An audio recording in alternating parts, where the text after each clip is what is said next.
Salam sejahtera sahabat dan keluarga besar Heavenly Light Ministry dimanapun saja saudara berada. Berjumpa kembali dalam pelajaran Sekolah Sahabat Heavenly Light Ministry YouTube channel.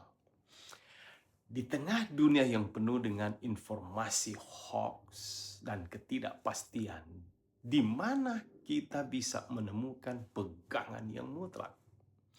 Banyak orang memiliki Alkitab di rumahnya, tetapi berapa banyak yang menjadikannya sebagai penentu arah hidup. Ayat inti kita di pekan ini adalah terdapat di dalam Ibrani 4 ayat 12. Sebab firman Allah hidup dan kuat dan lebih tajam daripada pedang bermata dua manapun. Ia sanggup membedakan pertimbangan dan pikiran hati kita. Mari kita bedah mengapa Alkitab adalah kunci utama untuk kita bertumbuh dalam hubungan dengan Tuhan. Poin pertama, senjata Alkitab adalah senjata yang paling kuat. Fokus pelajaran di hari Minggu. Ya, firman Allah bukan sekedar teori. Firman itu mencipta, Mazmur 33 ayat 6, dan membangkitkan, Yesaya 11 ayat 41-44. Bahkan Yesus saat dicobai iblis di padang gurun tidak menggunakan argumen logika, melainkan menggunakan senjata. Ada tertulis Matius 4 ayat 1-11. Lalu aplikasinya, bagi kita yang menghadapi tekanan hidup di kota besar, entah itu masalah ekonomi, kesehatan, ingatlah bahwa Alkitab adalah pedang roh Anda. Efesus 6 ayat 17. Jangan biarkan Alkitab Anda hanya menjadi pajangan meja atau penghias rak. Saat kecemasan melanda, bacalah janjinya.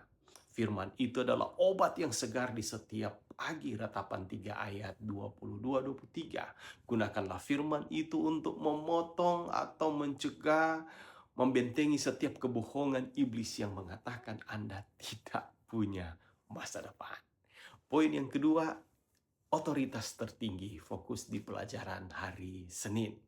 Paulus mengingatkan Timotius bahwa kitab suci memberi hikmat yang menuntun pada keselamatan. Segala tulisan yang diilhamkan Allah bermanfaat untuk mengajar, menyatakan kesalahan, memperbaiki kelakuan, dan mendidik dalam kebenaran.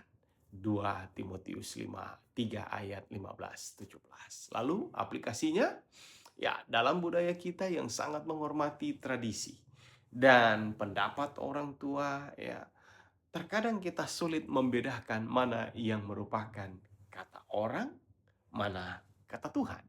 Kita dipanggil untuk meletakkan Alkitab di atas segala opini. Jadikan Alkitab sebagai otoritas tertinggi dalam hidup rumah tangga, dalam bisnis, pekerjaan saudara. Jika Alkitab berkata jujur, maka kejujuran harus melampaui strategi bisnis apapun.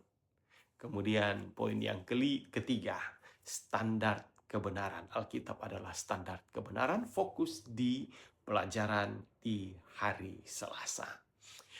Dunia ini penuh dengan kebenaran relatif. Tetapi Yesus berkata, kuduskanlah mereka dalam kebenaran. Firman-Mu adalah kebenaran. Yohanes 17 ayat 17. Janji Tuhan itu murni seperti perak yang teruji. Mazmur 12 ayat 6. Lalu aplikasinya, banyak tawaran dunia di sekitar kita yang terlihat menggiurkan, tetapi mungkin tidak sesuai prinsip Alkitab. Amsal 30 ayat 5-6 mengingatkan kita untuk tidak menambahi firman-Nya. Bagi umat Tuhan berpegang pada kebenaran Alkitab berarti memiliki kompas yang tidak pernah salah di tengah hiruk pikuk kota besar seperti Jakarta dan tempat lain yang seringkali menghafal segala cara. Pilihlah yang tetap berada pada jalur kebenaran yang adalah Kristus itu sendiri. Kemudian poin yang keempat, klaim dan keadaan hati. Fokus di pelajaran hari Rabu dan Kamis. Alkitab mengklaim mampu menyimpan kekuatan dan menjaga kita dari dosa. Mazmur 119 ayat 11. Namun firman itu hanya bekerja jika kita menerimanya bukan sebagai perkataan manusia, melainkan sebagai perkataan Allah. 1 Tesalonika 2 ayat 13-14. Kita harus membuka hati untuk menerima pengajarannya. Ayub 22 ayat 22. Jadi, apa yang menjadi aplikasinya? Pertumbuhan rohani kita tidak ditentukan oleh seberapa cepat kita membaca Alkitab, tetapi seberapa banyak Alkitab membaca hati kita. Jangan hanya membaca Alkitab karena kewajiban, tetapi biarkan ia membedah motivasi hati kita.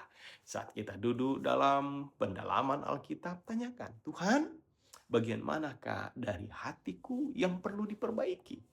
Terimalah firman itu dengan kerendahan hati, maka ia akan bekerja dengan kuat di dalam diri saudara. Sebagai kesimpulannya, Alkitab adalah senjata kita. Alkitab adalah otoritas kita. Alkitab adalah cerminan hati kita. Tanpanya mustahil kita bisa bertumbuh dalam hubungan dengan Tuhan. Mari kita berkomitmen pekan ini untuk tidak hanya memiliki Alkitab, tetapi biarkan Alkitab memiliki hidup kita. Sebagai refleksi, bagian Alkitab mana yang menjadi kekuatan favorit saudara saat menghadapi masalah?